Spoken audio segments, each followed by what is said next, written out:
For those of you, Ruben and you, you will not be happy to hear some of the same, and I haven't even seen the talk since a few days. But anyway, thank you for being here. So I guess I will focus mostly on on the future of this experiment, and I don't need to remind you why we're doing that. We're searching for, specifically for those of you students maybe who haven't heard me yesterday, we are using, of course, direct detection to search for this weakly interacting massive particle with the xenon.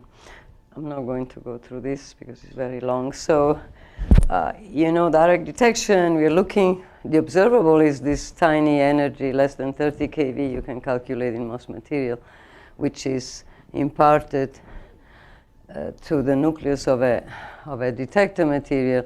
So featureless spectrum, very low event rate, I said a few ton. I mean, we're expecting, let's say, an event per ton per year at the level of cross-section where we are. This is some numbers that I didn't show yesterday. Well, you can calculate this rate. This is done for 10 to the minus 46 square centimeter cross-section. We already passed that, and the 50 GeV WIMP. And the features, is the one that we know. For a heavy particle, a nucleus or an atom like xenon with this big atom is quite good in terms of getting a lot of rate compared to a lighter element such as argon. If the WIMP is a lighter particle, of course, you need to have an extreme low threshold for an heavy nucleus like xenon to be good. Lighter elements such as silicon, neon are better. I didn't say anything yesterday. I should forget about what I said yesterday. I want to emphasize that annual modulation, we talked briefly with Ruben, but annual modulation is the primary signal. I mean, the proof of this WIMP of these particles. It would be nice for an experiment, and we are looking also, of course, you need to have experiments which can run for many cycles, but the annual modulation signature is something we should remember that is so clear for saying this is a particle from the halo of our galaxy. And so with our 1 ton experiment, we didn't cover too many cycles, but with the n-ton detector, I go a bit ahead of my time. Since we want to run for 4 or 5 years, just because we have to accumulate a lot of data to reach to the sensitivity we want, hopefully we will be able to study also the annual modulation. And that's where stability of the experiment is extremely important. Anyway, so direct detection, the state of the art I showed yesterday. These are the main experimental requirements that we have. We need to have a very low energy threshold. I showed you a large target in order to get to this low rate and long data taking with an extremely low background and some redundant signal to noise discrimination. So you might know that this is the way we show the state of the art today. I mean, this is the spin independent WIMP nuclear cross-section as a function of mass, with several of the experiments which have run or which are still taking data. But again, you can see the xenon 1 ton constrained both at the higher mass and also at the low mass region. That's where we are today, I think. There is a new result by the Panda X collaboration, which is on the archive, which is not yet published, with the small amount of data that they already looked at, but we have to wait to see. So where are these backgrounds coming from? Really the fight that we fight every day is about reducing background. So we have, of course, muons and associated showers, and the cosmogenic activation of detector material. We are very careful about keeping especially the target materials such as xenon or other targets, they have to be kept.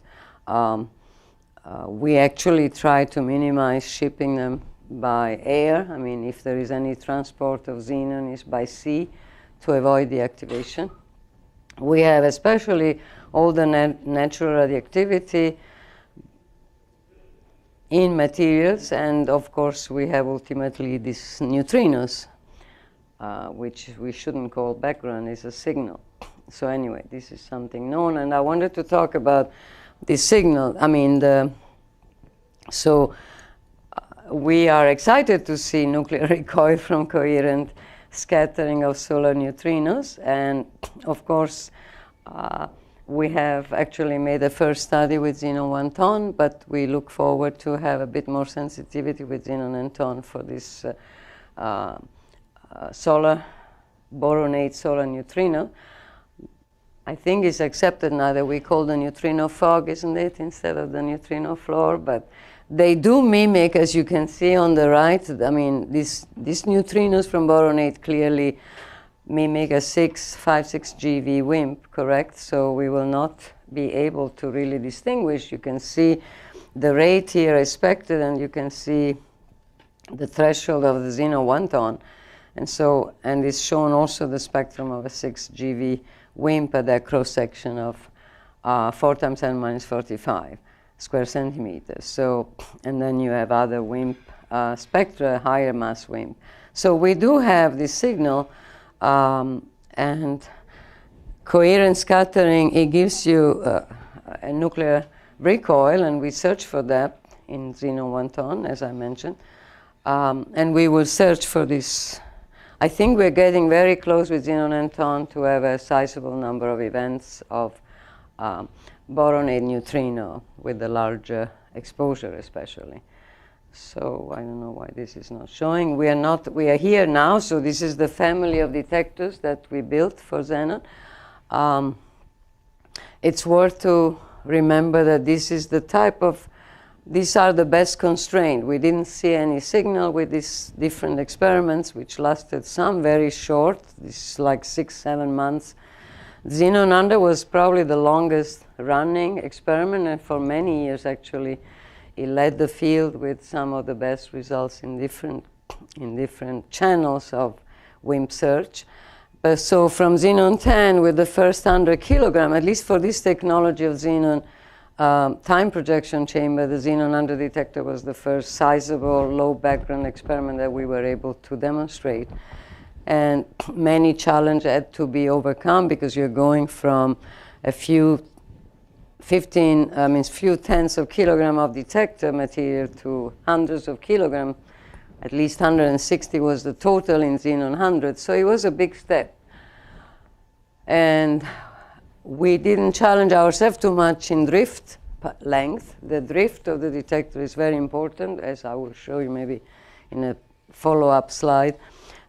But you see the cross-section, we were able to put the best limit at the time. I remember waking up a bit the world, because at that time when xenon 10 started as a prototype, we had the beautiful results from, I think it was CDMS at that time. The semiconductor experiments were leading the field with the best limit at the time, and small, yeah?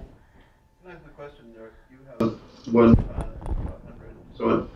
And then you have something saying how many kilograms. So there's a fiducial volume, which is like 2/3 the total volume that's actually useful. So here is the, right now, here in this table, at least what is shown is the total mass of xenon which is being used. It's not even, yeah, we only use part of it. In this experiment, there were only 5 or 6 kilograms which were used as target. In this one, we had also 60 kilograms only in the detector, and of that, we only used the, and for xenon 1 ton, which is the most recent to remember, it takes 3.3 ton, 3.2 is written here, to fill the vessel which contains the detector. And the mass that we took, and 2 of these tons were in the detector itself. You have to imagine this is a time projection chamber. Within that copper, that's where the xenon filled. That's what we call active. The active mass is what fills the structure inside this shell of copper and Teflon that you see. Of course, this guy has to sit in a cryostat, as I mentioned, it's minus 100 degrees C. We fill the liquid in a pot, and you cannot touch the walls of the pot so closely because there is field, high voltage, So you have to have always a little bit of gap between your detector and the vessel, which means you have this non-active so-called mass of liquids in, which we try to minimize. So out of the 3 ton, 2 are in the active volume of the detector, and out of the 2 we use maybe 1.31 ton fiducial. For this for this detector we are operating now, it takes 8.6 tons to fill the pot. And of those, about 6 tons are in the TPC, and we will see the fiducial that we will get. We usually use a 4-ton fiducial nominal when we project. But you see the drift length actually has been quite a step for those of you who care about the technology. This going to a meter-long drift was quite a challenge, and also dealing with 3,300 kilogram compared to tens of kilograms. That was something which was not straightforward, which took several years of R&D on cryogenic, on cooling, on purification, and even handling and storage of this material. Of course, at the same time, we wouldn't have made much progress if we didn't choose the right material to build these detectors. Already the step from here to here was tremendous in terms of background. I have a slide will show you that. But so a large part of the effort in scaling up this technology has been to choose to develop with the company the right photomultiplier tube that we use to detect the signal with lower and lower activity, but also choose Teflon or steel or copper even, the lowest radioactivity material to build that thing, which takes time, because you can imagine that if you want to build I call it a pot, if you want to build a vessel with the lowest activity stainless steel, how do you do that? So what you do, you call steel manufacturers around the world. You make contact with 1 or 2 big companies, and you tell them which size plates, because this steel comes in big plates. And you try to convince them that you want to measure, and you have to give them some money, because they're not going to do it for nothing, but you have to be lucky as well. So you receive 1 plate, 3 meters by 1.5 meters, and out of that you cut little pieces that you can stack and count in your high purity germanium detector. You do some spectroscopy and counting, and also you count also for neutron and alpha particle with other methods. So you take 1 plate, and of course you count too much, and then you tell the manufacturer, please, sorry, can I give it back, or can I get another plate? And you do this over time. It takes time to do all this stuff, and also it takes cooperation from, not every company is willing to deal with these crazy scientists who want to count how much uranium and thorium and cobalt-60 especially is in steel. So we had to you go through this with every material, because the shielding, that's paramount. That's when I say the holy grail of people who do these experiments, I think, is really background minimization in terms of radioactivity. Also in the target itself, we will talk about that. The choice that we have to operate the detector underground is automatic. If you go into this field and you want to participate or build a dark matter experiment, you know up front that you're not going to put it in this room, because it will count like crazy, because we are bombarded by cosmic rays here. All the walls, the floors are radioactive, we are radioactive, so we know up front, be ready to go in some laboratory around the world or in a deep mine. So I'm lucky to work at the Gran Sasso Underground Laboratory. This is in Italy, in central Italy. It was excavated under this Corno Grande of the Apennine range of mountains. This is the Abruzzo region, which is itself a beautiful place to be, although it's very seismic, and you know, we have had a few earthquakes. I always escaped them for some reason. I was never there when there was an earthquake. I was lucky. But it is a seismic region, and But we are shielded. When there was the major earthquake in 2009, which destroyed almost completely the city of L'Aquila, which is so beautiful, and now it's coming back to life after all this year, stuff underground didn't move. We went later to see the Xenon 100 at that time detector. Every screwdriver was where hell you left it. So, well, we have 1,400 meters of rock above us, and this has been built very solidly. I guess also the epicenter was quite not so close, but still it's amazing that a few kilometers away, above ground or in the apartment where we lived, there was a lot of destruction, but not there. So they excavated this large laboratory. This is the largest lab underground worldwide so far, until the Jinping lab in China will pick up and wants to become as larger as this, and is deeper in the Sichuan mountain. This one is here with these mountains, not so deep, but very large. And you have these three large experimental holes. This is hole B, hole C, hole A, whatever. You have Borexino, you have the LVD, the Opera experiments have been carried out there. A lot of experiments have been carried out at this lab. Dama is also there, right? Dama is still there in a tiny, not in the main hole, in the interferometer, in some of these side galleries, because it's a smaller setup. Signals? We talked about they're still taking data as far as I know, and well, they will always see signals. So instead of 9 sigma, maybe one day we will have 12 sigma. I have no idea. Yeah, they're still counting as far as I know. They're still the only one to have a signal. There were 2 experiments. We were waiting for the same technology of sodium iodide to be exploited, and this is the Anais in Canfranc in Spain. They came out with a result recently. There is the cosine experiment, which is now in Korea in this power plant, Yangyang laboratory. They also don't see anything. So, but another results with some updates. Anais, no? Dama. They had they published something recently, but it's. They claim to have a signal. Yeah, no, that's. At some point, sigma's on 9. Well, So Dama is the only one in these exclusion plots where you see islands, because it's not an exclusion limit, it's an actual detection, and they insist that they see it.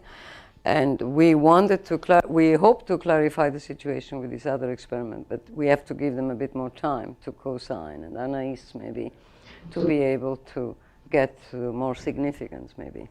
Is this lab bigger than Snow Lab and Modan and all those labs? Which one, Yangyang? This one, in terms of square meter or surface, yes, is much larger than Snow Lab or any one. The only one which will be, it plans to be as large as this, as I mentioned, is the Jinping Lab 2. I'm on the advisory board of that. You know, this is in China. They build the deepest lab. That's where the Panda X and some of the other nuclear astrophysics coming up, also neutrino experiments, but especially there is CDEX, which is this neutrinoless and dark matter experiment with bolometers, and then there is Panda X, now Panda X4. So the lab is still the largest, and as I brag about it, it's a great place to do physics on the other end, because when you consider a laboratory for your experiment, many factors have to be taken into account. Well, first of all, you need the space, so we were lucky for Xeno 1 ton and N ton. Icarus was dismounted from OB to be sent to CERN, and now is a Fermi lab, waiting for the short baseline neutrino program, and so there was space there, and Xeno 1 ton got quite some space of this hole B, and now in hole B there will be, in the place of this old picture Icarus, there will be the Luna Megamalt and Nuclear Astrophysics Accelerator. There will be Cosinus, another experiment, but which is also with sodium iodide, but in a shield, the one that I guess, isn't it? Yes, or with a different technology. Sorry, but this is going to be another experiment as well there. So the place is nice because it is located with a direct. You can access it through this tunnel, which is 10 kilometers long, so easily accessible. We call it direct access compared to Snow Lab, where you have to take a shaft because that's an active mine. Snow Lab is in Canada. It's a lot of experiments there. That's a mine, and the Sanford mine, where the LZ experiment, our competitor, is in South Dakota. That's also a mine. So, and sometimes I say I have a choice. As I get older, tell me, you want to go through a mine or through with your car zipping through a tunnel? I just don't like mine myself, but it's okay. I don't like to be in a shaft and be lower down. So the direct access and then location, the fact that this is close to Rome, this location is very important, because if you have to go to your experiment or your student, it makes a lot of sense if you can fly it out of New York, get to Rome, rent a car, and easily access the lab, rather than making hours and hours of travel, which is still the case for Jinping. It's not a pleasant trip, believe me, not only because you have to go from here to China, but which is a long, long distance away. But then the access of the lab is not so straightforward, not a couple of hours of drive, it's much longer. Why am I telling you all these things? It's a nice place to be there. If you want to participate in Xenon, yes, I promise you will not be disappointed. Oh yeah, I have a picture about how we started that Xenon program. No, you're all too young to even remember.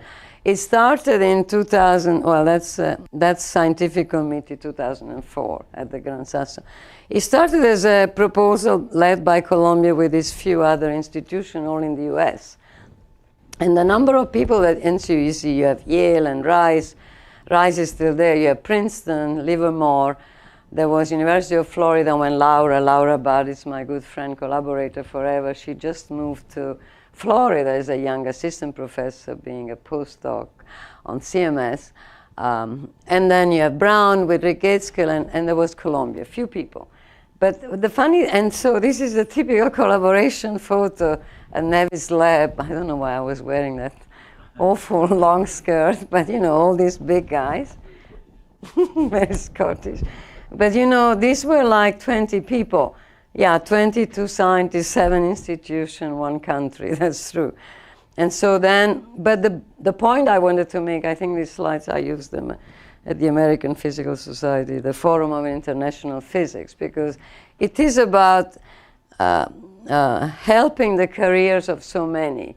I mean, you know, from Tom Schatt and Rick, who are now some of the leaders behind the LZ collaboration. They were young assistant professor. They just started at Brown at Princeton. This Vladimir was an old Russian friend of mine, expert. Masaki was a young postdoc in my group. Now he's one of the leaders of the groups in Japan. And so on and so forth. Kai Xuan, my first graduate student, Kai Xuan Yi, my first graduate student on Xenon now is the PI of the group of University of California, San Diego in Xenon, with a lot of his students and so on. Uwe Oberlack there is in Mainz now as a leader of, so a lot of these people went on to become, of course, to start their own group, some in competing experiments, some in the same experiment. Today we have a much larger number of institutions and countries. There are 180 people or so as of today. A lot of these people are young students and postdocs. I was asked by NSF, what's the ratio? I think we have more than 80 PhD students and postdocs. This was at Columbia just before COVID, the collab. The earlier photograph? The ones before 2004, 2005, yeah. That was the beginning of Xenon 10. And so now we are much larger. We have China as well. Recently, one of my postdocs became professor at Tsinghua University and started a group. And for now, we can put the Chinese flag as well. We have Japan, 3 or 4 institutions in Japan, a lot of institutions in Europe, of course. Even NYU, Abu Dhabi, it's part of our collaboration, which is nice. So a lot of these people are many of them, a lot of them, we have an analysis team, especially right now that we are taking data with xenon and ton, as I tell you in a moment. The majority of these young postdoc, the experiment is built, so we are doing shifts, we are maintaining it, so there is not much to construct anymore. There is some R&D going on in laboratories, so the majority of these people now are using all their brain cells to get ready for the analysis of the data, which is blinded. So we are pushing in every direction. And despite COVID, we had workshops. We decided to have a workshop in the US. We sent them to Purdue because it was the cheapest place to keep everybody together. And now there is a workshop going on in Heidelberg, where there is a much large layer of formality with masks, whatever, but there is a big space there. So we try to put them together despite COVID. Zoom is great, we're having so many meetings, but nothing beats putting you together in a room and brainstorm and figure out all the issues that we still have, of course, to get ready for the analysis. So that's the phase where we are today, I'm saying. This is the principle of the detection of the time projection chamber. Maybe I will say a few words because I didn't say anything actually. So that larger mass of liquefied xenon goes into this structure which we call a time projection chamber, but it's a two-phase in the sense that whenever there is a particle going through liquid xenon, you're going to get direct excitation of the atoms, of the molecules. You form these excited states which go to the ground state by emitting very deep UV light, 175 nanometer. But you also strip the electrons off the atom, so you create free ionization electrons, which, if they don't recombine with their parent ion, and you apply an electric field across this layer of liquid, so you have an applied electric field, so those electrons which are free from recombination start to drift against the field. And they reach the liquid-gas interface, and I could have a charge-sensitive readout up there, as we have done in previous implementation of this detector for gamma-ray astrophysics, for instance. I see Alexei is in the audience. But here for two-phase, some good friend, Dolgoshain, was the first to propose it.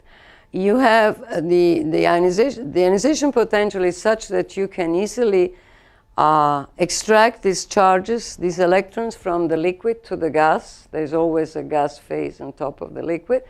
So they jump the interface very easily. You apply a little bit of, you give them some energy, you apply a field in the gas phase, and then once they are extracted, you apply that field.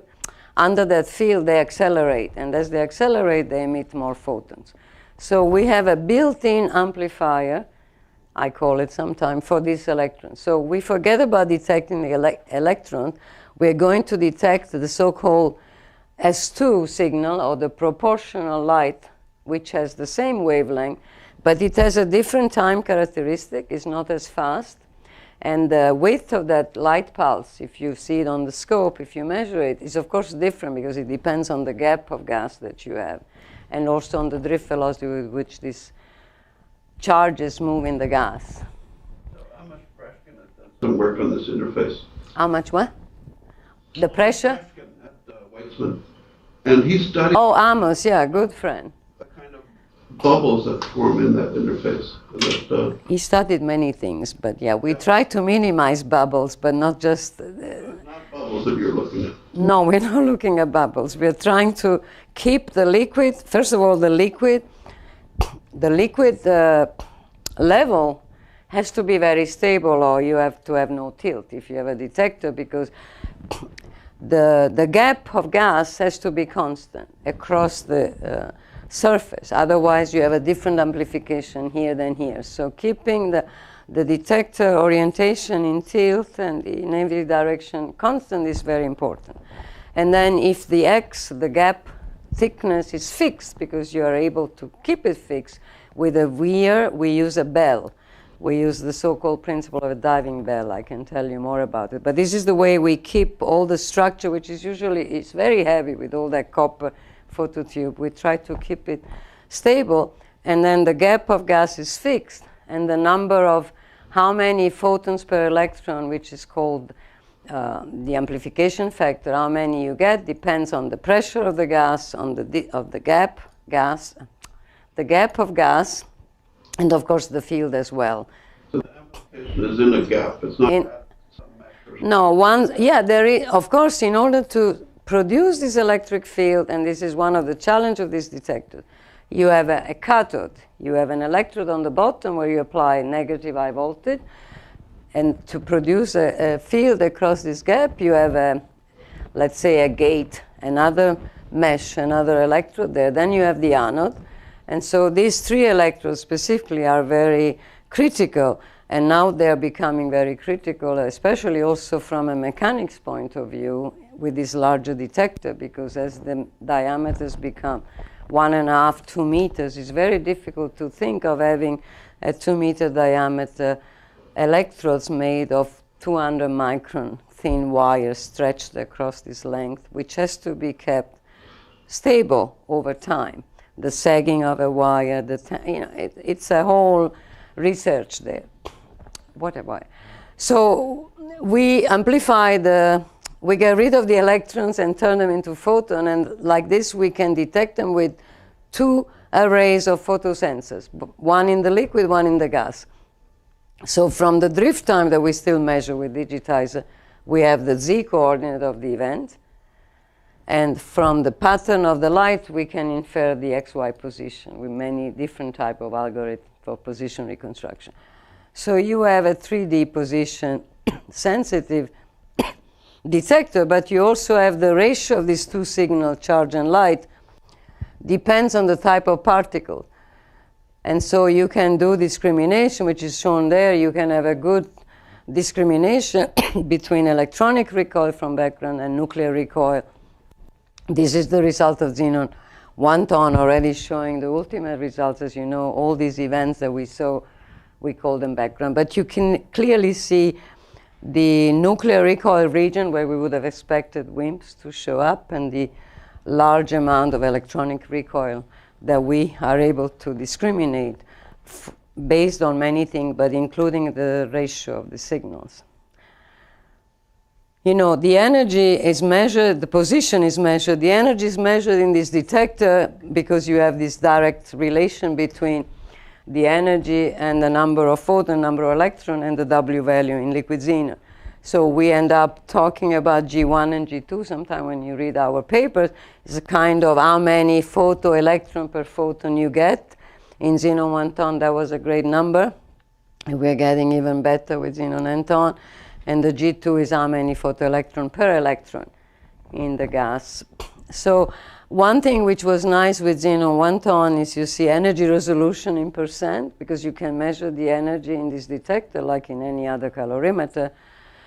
And this is comparing also lux and exo. Exo is a neutrino-less double beta decay experiment with liquid xenon. And so it's amazing to see that the energy resolution from xenon 1 ton is actually quite nice.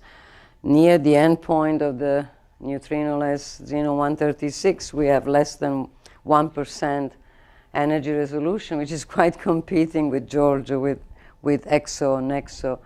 It's quite nice, but this is the energy resolution response measured, which is not bad. What did I want to say? But the 3D imaging I like, I guess I showed you that plot before, but again, we talked about fiducial volume. This is xenon 1 ton result.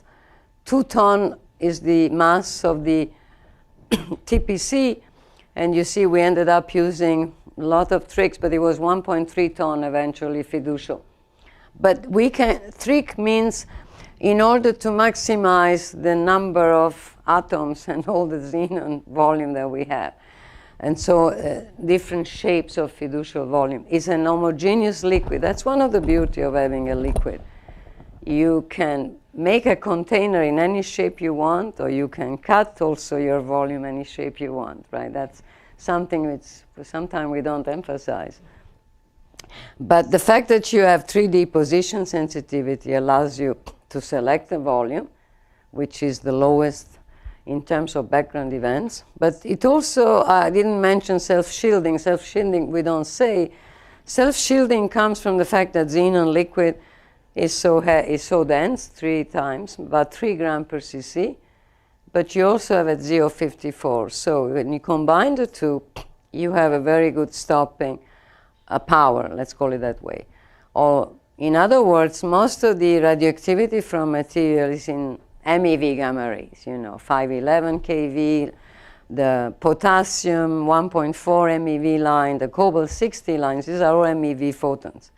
And the mean free paths of an MeV photon in liquid xenon is like 5-6 centimeter. So you know that if you have just a few centimeters of liquid xenon, you can absorb or attenuate a lot of these photons in the MeV which come from, let's say, the stainless steel wall of your container, which despite my selection with the company I told you before, still has a lot of cobalt 60. It's the major component of radioactivity in steel. So 1.3 MeV from cobalt, I can easily cut them. If the walls are around here, they don't go very far with a few centimeters. That's what we call self-shielding. Okay.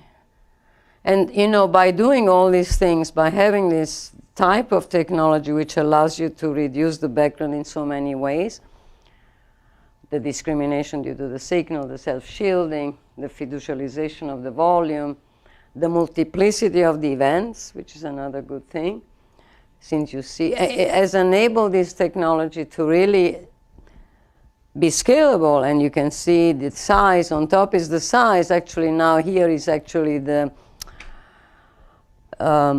total, again, mass. This is the active mass in this detector, right? Because I refer 2,000 kilograms in xenon 1 ton, 6,000 in xenon n ton. So we have made the mass active. This is the one contained. That's before fiducialization. But look at the other. This is the time of the year, but then here is the background. So we start with a detector with this active mass, but xenon 10 was very radioactive. It has a huge background simply because the steel can and everything I built it with came from most of the stuff I had around. I mean, there was not much selection of material. And we get to xenon 1 ton being the largest ever built before the other guy. The active mass is so large, and yet the background is 0.2 events per ton per day per keV. So that's the lowest background, I believe, that has ever been measured in a dark matter detector. Compared to them or others, it's very, very low. And that's because of all this effort that I said in many ways. So that's a nice way of showing the evolution of these TPCs. We would have not won anything by making it just larger, by buying tons and tons of xenon and making it bigger, or even keeping cold. We would not get anywhere if we would not reduce simultaneously the background. And the goal of the next experiment, as you can see, is a factor of 10 lower background, which is quite a challenge. Seems nothing, but a factor of 10 as this thing gets bigger is very challenging, and we have gone from 2,000 to 6,000 kilograms of xenon in this detector. The reduction, we are at the level where this reduction from 0.2 counts per ton per day per keV to 0.02 is going to be driven not by all this cobalt and radioactivity of material. What we are fighting today now, this rate, it's really dominated, no more from the radioactivity of stuff, is really dominated by radon, or the radon daughters. This was the major contribution to xenon 1 ton. And so the main goal of the next experiment, xenon n ton, LZ, the Panda, as we scale it up, people are trying to reduce the radon level to unprecedented. Just to give an idea, in case I forget, in this experiment, the radon had already been reduced dramatically. It was 10 microbecquerel per kilogram of radon, which was already 13, actually, is the number in the paper. So that was already a very low level of radon compared to past experiment. And now we are aiming at getting 1 microbecquerel per kilogram of radon in xenon n ton. So that's the main challenge. What's the background after fiducializing. This is S1, S2 region selected for nuclear recall? right in that energy. Yeah, is that in that in that low energy region of interest where we do the search for dark matter. This is the electronic recoil background rate in the ROI after fiducialization, after we do all the S1, S2 cuts. also. No, this is before the S1, S2 cut. Yeah, it's before. Yeah, I guess, yeah. Maybe. Well, I guess I'm taking too much time. What? No, but the potential in electronic, yeah, you some of you know that the main thing is search for WIMPs, nuclear recoil. That's the main driver from the beginning. We're looking for nuclear recoil produced by hopefully massive WIMPs. So when you look at the nuclear recoil region, which we calibrate using neutron sources, whatever, we characterize our detector and we try to figure out how it responds to neutrons. And we use americium beryllium, or we use DD generator, neutron generator today. But once we characterize how the detector responds in nuclear recoil and electronic recoils, that's that number, that's some of that number that I showed you before. The red band is the electronic recoil response. So we can search for those nuclear recoil in a certain region of energy and therefore WIMP mass, but we can also look, I told you, coherent elastic neutrino nucleus scattering from boron 8. And the backgrounds for these channels when we deal with nuclear recoil, as I mentioned, is of course background from neutrons. I mean, things that mimic this, these two physics searches. Of course, we worry about neutron background. Of course, surface event, accidental coincidence. There are different type of background sources for the when we look for nuclear recoil. But as you know, we have searched because of the low electronic recoil background in the red band. We have been able to search for many other rare events, including, of course, scattering of WIMPs on the electrons. But we have looked for the two neutrino elastic. The two neutrino scattering of xenon-124 by measuring the lifetime of that element. We have looked for bosonic dark matter, axions. Of course, we are looking for, call it new physics in this. Usually, at the beginning, we didn't think that we would search in the electronic recoil band. Plus, we have found this excess of event recently last year in xenon-1 just because when we reach such a low level of background that I told you before, a lot of doors open in terms of searching for new physics. And here in that channel, you see the background is mostly from radon 222. So that's what we're fighting. And for xenon and ton, we are fighting, of course, neutrons, despite we are underground and we have the mountains, we have the water shield, which I didn't mention yet, but we have a big muon veto surrounding the TPC, an active Cherenkov muon veto to tag the muons that still make it underground, but now we have added an active neutron veto. We want to tag the neutrons which occur from cosmic ray, mostly induced, which occur near the TPC, and so we want to veto the event which have a neutron in the veto and, of course, an event in the detector. Anyway. Physics search, we don't have to brag. It's a nice, beautiful picture. It's going to be. It's going to be in one of the SNOMAS paper. We are writing a white paper on the next generation. So, but yeah, here you see all the components of xenon-1 I talked about the lab, and I just mentioned the muon veto. This is a picture. So, if you come to Gran Sasso, that's how it looks like, the setup for the new faces I see today. So the detector, xenon-1 and now also xenon-n is suspended in the center of this 10-meter diameter, 10-meter tall tank filled with demineralized water. And around the tank, you have photomultiplier which view the water and the Cherenkov light produced by muon going through. And the service building is a 3-story building there, where in the different floor you have different apparatus which is needed to operate the detector. Yeah, 700 tons of pure water, which is becoming challenging to discharge because the lab is in a natural park and There's a lot of news, and it's not so easy to do. It's beautiful to work in that place, but there's a lot of restriction from the environmentalists in Italy, especially because the lab is sitting on water reserves that is used for this town. So one has to be extremely careful by using any chemical underground, and even pure water could have some bad things because these physicists are crazy. That's what the press usually says, which is true. That's Xeno 1 ton. Let me move to the last. Yeah, sorry, I'm talking too much.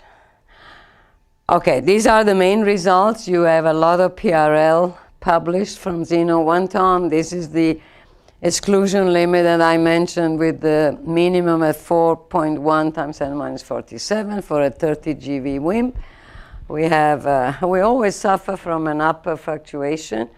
We hope that with Xeno 9 ton we are more lucky with a downward fluctuation. But anyway, this is the limit that we placed. The p-value was, everything was great. Blind analysis always, we're very, very careful all the time with these searches. But then we also, it's all summarized in the other, on the right-hand side, you have the main result in blue, which is this one, S1, S2, and we had a threefold requirement for threefold coincidence. We required an event to be valid if there was a three PMTs participating in the event. But if we relax that requirement from threefold to twofold, and that was especially my students at Columbia who did that work, we did that to search for coherent scattering of neutrinos and reduce it to twofold. And then we also did search using the S2 only. We give up the light and we look only for the charge or proportional scintillation signal. And so that allows you to lower your threshold dramatically in terms of energy.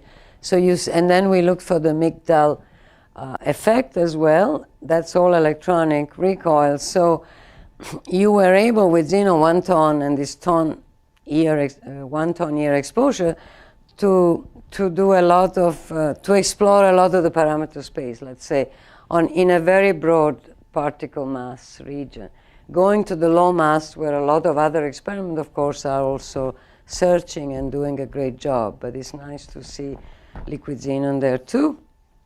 I guess, yeah, this is the papers. Now we come to the very low electronic recoil background that we are all excited about, essentially, but first is about this discovery, but let me skip it. This is just the fact that you have such a low electronic recoil background. This is the event, it's a spectrum, allowed us to do the search of the double electron capture, but I guess I want to skip that. It was a nice Nature paper, it's already a few years ago. Nature 568 there. We looked for this electron capture with in Xeno 1 ton data, and we can measure this longest lifetime of this state and so on and so forth. That was a nice result. And it's just a proof how you can do other things, nuclear physics or whatever, with this data, thanks to your very low energy background. But more exciting, more recently, this was good, it's nice. And we're going to search for this, of course, with the new data as well.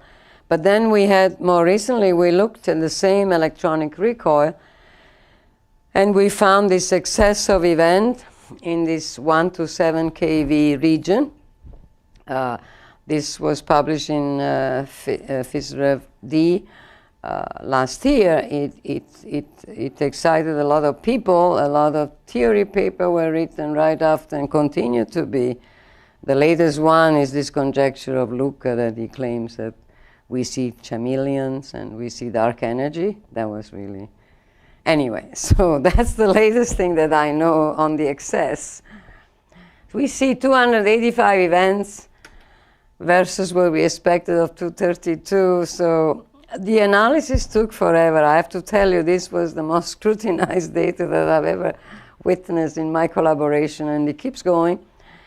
But to make the story short, of course, we had to figure out what can it be, right? And of course, the exciting idea that it is solar action, or that it's an enhanced magnetic moment of the neutrino, if it is bosons, ALPS, I'm saying. All these are very exciting, but we could exclude statistical flukes or mishandling, but we cannot exclude one background type, which is tiny, tiny traces of tritium in the xenon. And so the story remains open today. And this is a summary of all the possible known physics origin. This is the tritium signal. A tiny amount of tritium is still favored over background at 3.2 sigma, which is similar significance of solar action only. So at the end, we cannot say, because we have to take more data, to be honest. Tritium is from leaks, emanation from arterial chromogenic activation. It's true that the detector is the only detector for tritium that you have in the world. There is no way that you can send a sample of your xenon to some company and say, measure the tritium. It's a very, very tiny amount. And so only xenon detector, xenon 1 ton, could see it. And we could not exclude it. And what the best thing that we could do with this new experiment now is to have more handles to distinguish tritium from other more exciting physics sources, right? Because this is a summary of all the significance of the signal for different things which we would be excited about. I mean, I guess I remember in one interview I said, who needs the WIMP if I can have the axion? Which is true. I mean, anything, after years of searching, even an axion actually would do. Give me an axion or two. So solar axion is actually quite exciting. The analysis was very nicely done. So we need to figure out if this tritium background is really something that this kind of detectors can handle and can distinguish and convince you and me first and everybody, right? Sorry, yeah. I think the problem with these other new physics explanations are the tensions with astrophysical constraints, right? The tension with astrophysical constraint of this solar action and neutrino remains there. And so what do you think about that? It's very solid. I mean, there is no way that this astrophysics constraint can be wrong. Unlike you, probably I'm a bit more skeptical, but I guess one can, if you have a very strong signal, or let's say you can exclude the tritium, for sure, for other ways that I can tell you later. And then you have, if you have a 5 sigma excess, I mean, the solar action came very naturally. It's very, something else. Yeah, now is the time. Then will be the time when some of you, our greatest theorists, can say, hey, what are you looking? I mean, that's what you're looking. I mean, we looked at this because it was quite natural. I don't remember why is it so natural, to be honest. But something else that I'm missing right now? I mean, how did they come? The energy was right. Yeah, the energy range where these events were 1 to 7 keV. Yeah, all that made it very straightforward to look at this ABC action. I mean, this action producing this different mechanism. I might misremember, but I think the bosonic dark matter. Bosonic dark matter was also looked. More easily. Or maybe to answer you, that would be the idea that especially, and for that, the line is very important. That 2.3 or 2.9, I forgot. And that's where we are doing the Argon calibration. We're using Argon 37 to calibrate the detector so we can really more pinpoint the response at very low energy because, he's right. If that line would be so clearly pinned down, bosonic dark matter or something in the dark sector would be probably the more exciting, leaving the astrophysics. Of course, I said because I like the action. You're right. I mean, the astrophysics tension, the tension with the astrophysics constraint would be there for both action and neutrino, right? So the bosonic dark matter dark photons. Let's hope. Anyway, this is the story. We are just taking more data. Maybe that's the only way. Xenon 1 ton, so that's what we're doing, xenon and ton. The goal, as I said, 1 microbecquerel per kilogram. This is really, and we're getting very close to that, and we want less than a neutron. In 20 ton year because we assume 4 ton fiducial, 5 years of data taking. And all stuff has to be able to stay for 4 or 5 years continuously, cross the fingers, seismic activity, whatever, earthquakes, everything could happen. But it's not just your cryogenic system breaking down. I forgot that we have the earthquakes too. But anyway, we are confident to get to the 10 to the minus 48, or at least that's our dream. We are doing it though, that's the good thing. And this is a picture of how the detector now looks. Of course, it's a bigger detector. A lot of the infrastructure are being reused. That was the idea, one of my good ideas actually, to upgrade xenon 1 ton. And you can see this white stuff is this neutron veto, which will use the same water, but we will add gadolinium salt in order to have an efficient neutron capture on water with gadolinium. Yeah? Could you say a sentence about how the neutron veto works exactly? So right now it's working just that we are not heading, ultimately it's going to be what Super K has developed. So is neutron capture on gadolinium. It has a very huge cross-section on gadolinium, neutron capture.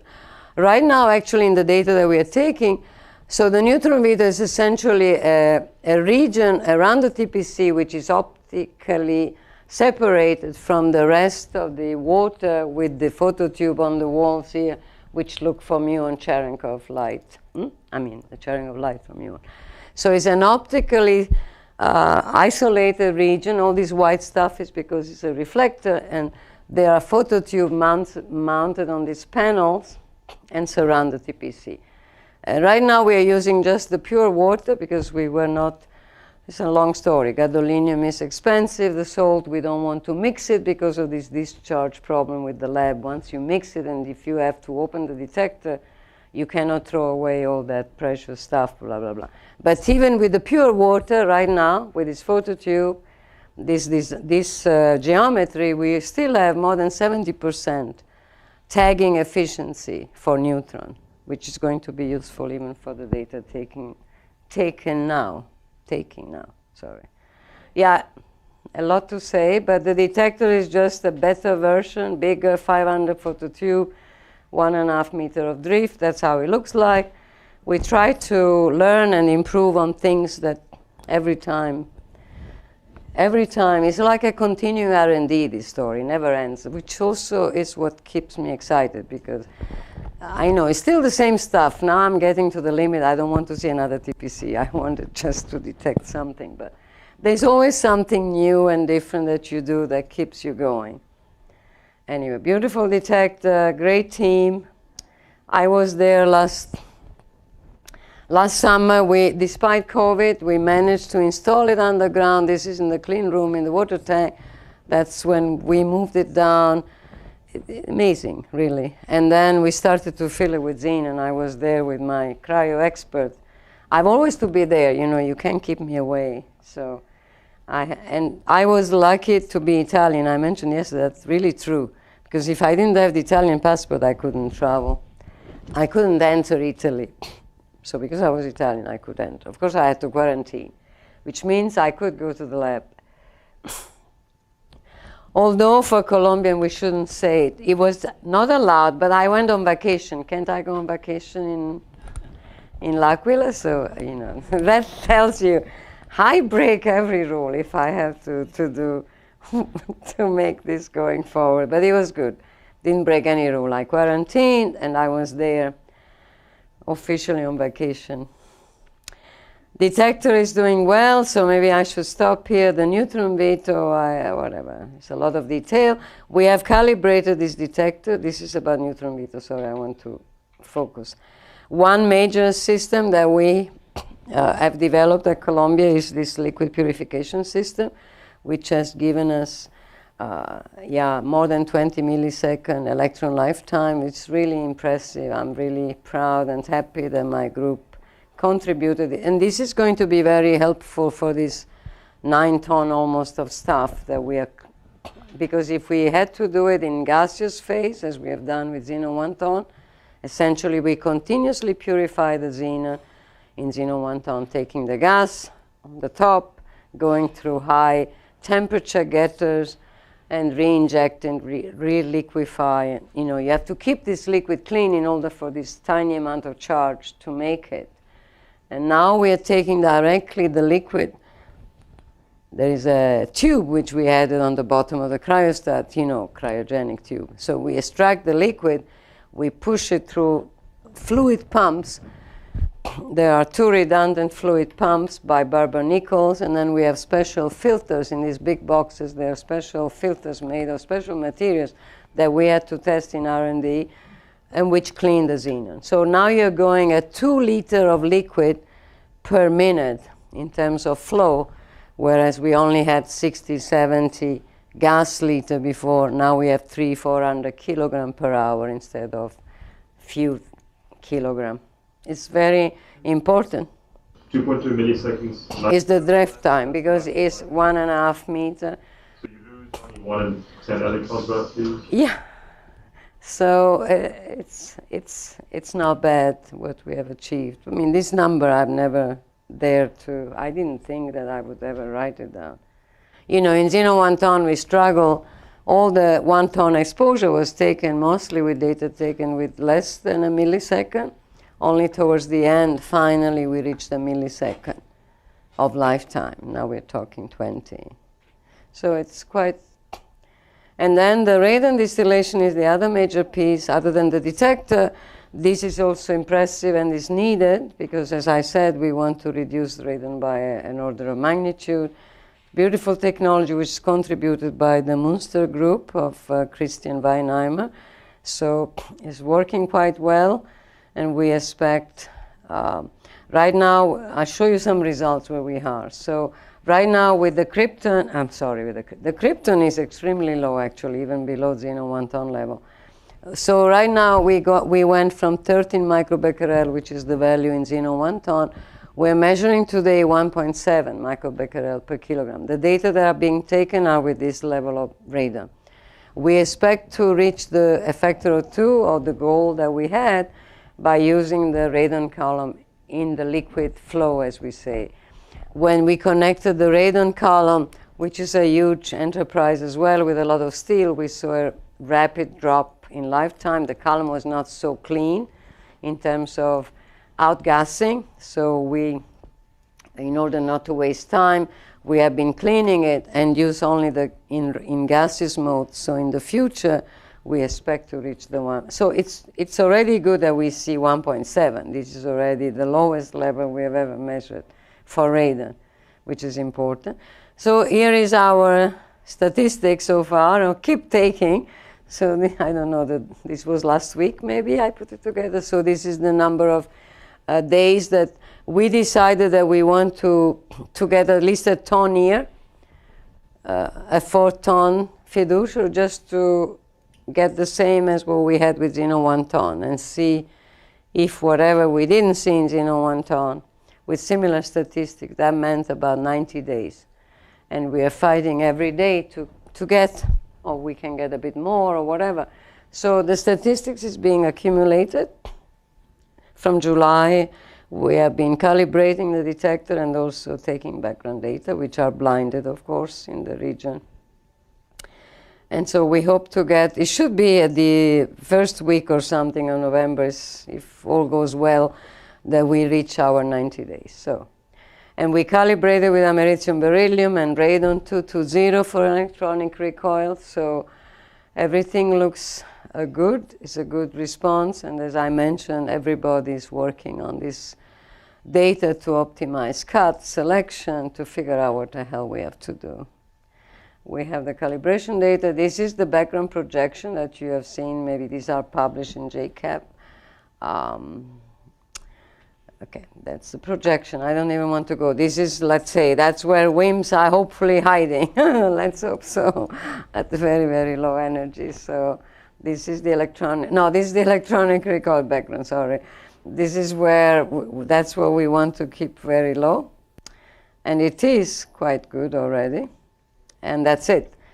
So here is where we want to go, but this is not going to be with the next round of data. It's going to be much later, but I mentioned at the beginning, I like this plot because it shows xenon 10, xenon 100, xenon 1 ton, xenon 9 ton. I mean, hopefully not another line here, I hope. But anyway, you can see the impressive, it's quite some orders of magnitude that we have cut with this experiment. The one maybe is important because we are talking about taking data for 1 ton year exposure. By November, December, we should finish. And so you can see the xenon 1 ton dot is there, right? So we should be able to check the xenon 1 ton result. But then if we are more lucky, we can also, of course, as I mentioned, maybe we see a lot better. Maybe we just miss it with xenon 1 ton. There's always that chance that we suffer from the upper fluctuation.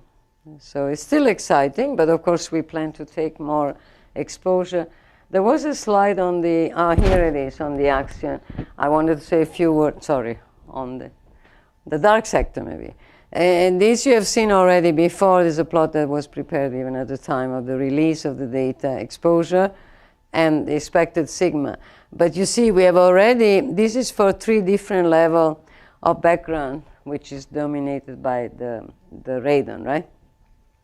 I already told you that the data that we have today are a less level than the 3 microbecquerel. We have 1.7. And this is eventually with 1 microbecquerel, ultimately, the number of significance. Of course, that's easy to say. What this slide, I thought I had a different slide to tell you that. No, not in this talk. What we are doing with xenon and ton in terms of the tritium, this is clear. If you get lower radon, if you get more exposure, you get, of course.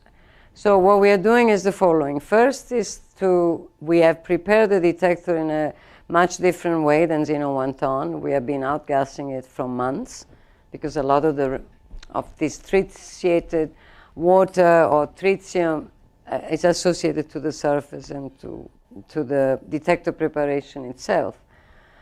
But the key element, we are measuring the water concentration itself because, of course, tritium is with water which comes from this steel and any other thing. But the most important that we are going to take data in the next few weeks, and I'm really pushing for that. Both we are taking an Argon 37 calibration for about 7 days before Christmas. But because Argon is 37 is a radioactivity you inject, then you cannot take more data. Before taking the Argon 37, I'm insisting that we take data for a couple of weeks with a different flow of the liquid purification. Because Axion or Alps, whatever, they should not care about if I clean or move the xenon and purify it at 5 liters per minute or 2 liters per minute and so on and so forth. In fact, we are doing in a way that we are going to increase, the junk or the dirt that we put in. So we should have a situation or a data-taking period with a higher amount of tritiated water, let's say, or tritiated stuff. So if it is really a background, we should see an increase.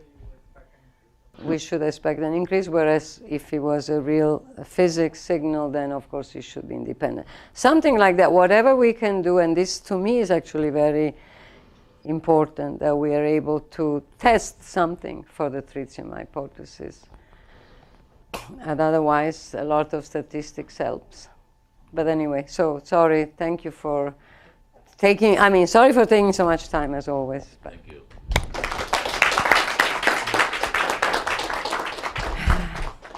Are there any more questions? Anyone wants to join Xenon? We have all these young students, future, right? Analysis still do you require? You Inspiring researchers. Especially somebody new who doesn't know all that stuff, you come with fresh idea, whoever. But there is plenty of room for new students in the sense that the topics from the basic event selection to the most fancy machine learning tools that they use to optimize, let's say, cuts or selection, event selection, is constantly, it seems that constantly we don't have enough people. Interns? We take interns, yes. Yeah. Cool. I have a question about the interface of the gas. Yeah. Is there a lot of fluctuations, especially when you change flow rate, or since you... Yeah, well, definitely it's a concern when you change. You want to get to the detector. And this is why usually you don't change the flow. Once you continuously purify with this liquid flow, in the moment we're doing liquid purification and gaseous purification. But the situation is stable. You don't see it on the... We have a short and long level meter. We measure the liquid level with the capacitive sensors. We can measure them, and it's one of the parameters we monitor, and it's stable. We're not, but if we change the flow, let's say next week or whenever we do it, we will wait until the liquid level is stable again, and then we start to do it. Resonances. Yeah, definitely. But so far we are fine. We don't, normally we don't see any problems with the surface. We have designed it so that it's stable. That's the answer. Can you just remove the gas? That's an interesting question. How can you remove it? Suck it continuously out? Just feel But we need it, right? We're using the gas right now. I try to say because we actually amplify, we accelerate these electrons which make it into the gas. There is a gas gap. But for the bottom PMT, there's no such gas figure. The bottom PMT, they're sitting in the liquid, right? So there is no gas there. Well, hopefully there are no bubbles. For that day of PMT, they don't need gas to amplify the ions. Why you need the gas region to amplify the electrons? But that's above the TPC, right? The gas region is on top. And why do I need it to amplify? Because I say the proportional scintillation occurs in gas. The electrons come out of the liquid, you pull them out of the liquid, and now they see the gas above. And in this gas region, you apply a strong field, and you accelerate these electrons. But can we just amplify it in the liquid? Oh, yeah, that's something, that's what you, why don't you say like, it's easy. Sorry, I misunderstood. This is called the single phase. This is something that I'm about to start using Xenon 100 actually. It has, we have a paper ourselves in order to do proportional scintillation in liquid, which has been seen a long time ago. And I want to try it again because it will solve a lot of problems for next generation experiment. Forget about this, keeping this liquid level constant and all that. Yeah. That's something, if you want, yes, that's, I am interested and other people are working on that. Okay, well, thank Elena for a great lecture.